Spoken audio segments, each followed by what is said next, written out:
ang espiritu ng Antikristo ay naghahari na po sa buong sangkatauhan sa kasalukuyan. Good afternoon po sa lahat. Hindi po mapapasubalian na kabi-kabila na po ang mga nakikita po natin sa ating palipaligid na hindi po natin nakikita mga 10 years ago, 20 years ago.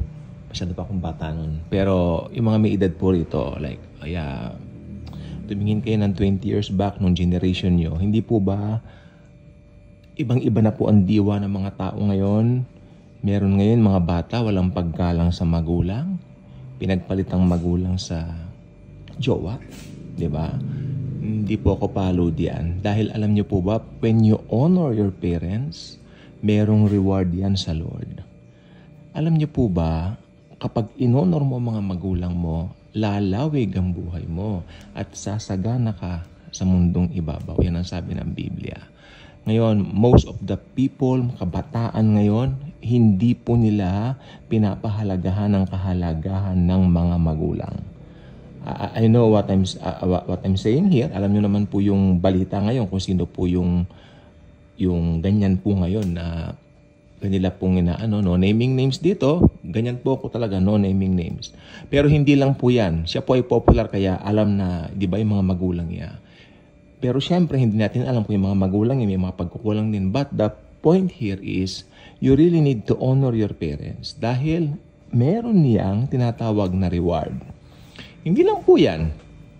Meron po talaga akong mga kakilalang mga tao na kung sagot-sagutin ng magulang, ganun-ganun na lang po. Okay? At parang walang pakundangan. Meron po diyan na kung may kailangan na sa magulang, pupunta. Okay? Pamilyado na yan, ha? Pamilyado na. Hihingi ng pera. Tapos, pag may pera na, parang wala na. Alam nyo, yan ay mga bunga ng kasalanan. Yes. Pero sa panahon po natin kasi ngayon, nangyayari nga sa panahon natin ngayon, kaya pwede kong ipasok yung espiritu ng Antikristo, pasok na sa bunsang daigdigan ito. Yan na po siya. At yung mga bata ngayon, gusto lahat maging popular eh. Pansin niyo po, hindi ko alam kung yung mga parents po ang nasa likod nito. Mostly, mga batang lalaki. Nakikita mo lagi sa di ba? May mga pasew-sew na sila. Di ba? Nakikita mo sa mga reels. Ganoon. Tapos, sa reels din, may mga batang babae rin na parang ginagawa nilang popular yung mga anak nila. Lahat gusto maging popular. Di ba? Diyan po sa bagay niyan, hindi po ako sigurado. Pero yung gumawa ka ng reels, hindi po masama yon. Depende sa intention mo. Ano bang intention mo? Tapos meron pa nag-reels na kumita siya ng pera, binibilang pa niya yung pera niya right in front of the camera. Ito po ay nagbubunsod ng hindi maganda sa kaisipan ng ibang mga tao. So marami na po ngayon na masyado na pong mga bagay na hindi man natin nasilayan nung araw. No? Especially mga may edad po dito, hindi nyo po nasilayan yan nung kapanahunan ninyo. Itong mga nangyayaring ito. Well, ano pong binabadya po nito? Simple lang po. Siguro talagang nalalapit na po ang paghuhukom. Okay? Ultimately na po yung sinasabi ko. Kasi yung paghuhukom, yan pong ultimately, no? Pero before that, may mga mangyayari pong events which is now we're waiting for the rapture to happen anytime. When that happened, the rapture, sunod-sunod na po yan. Yung kalendaryo ng Panginoon, sunod-sunod na po yan. At ang katapos-tapusan niyan ay ang white throne judgment wherein yung mga unbelievers, lahat ng mga unbelievers, mula ng panahon ni Adan at Eva hanggang sa panahon na pagkatapos ng millennial reign ay itatapon sa Gehenna hell.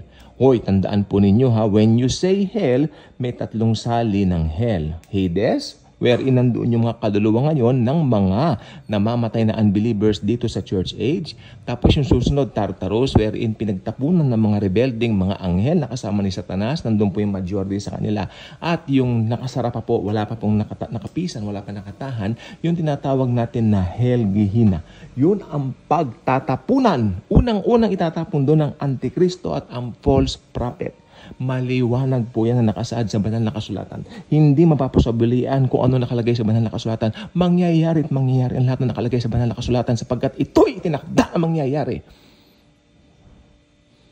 Walang makakatutol, walang makakatanggi. Itanggi man nila. Mangyayari. Ma-unfold lahat yan.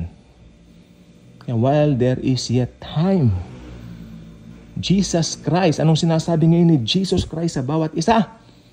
I am knocking at the door of your heart. Anyone who opens the door, I will come in and we will supper together. Ibig sabihin, we will eat supper together. S-U-P-P-R, hindi yung S-U-F-F-E-R. Kakain kaming sabay. Sasaluhan ko siya sa pagkain. Ibig sabihin yan, ito po ay metaphor na kung kumakatok ngayon si Jesus sa mga puso ng mga unbeliever, pagbuksan na ninyo ang Panginoon. Because kapag dumating na yung oras, maaaring sa'yo ay huli na.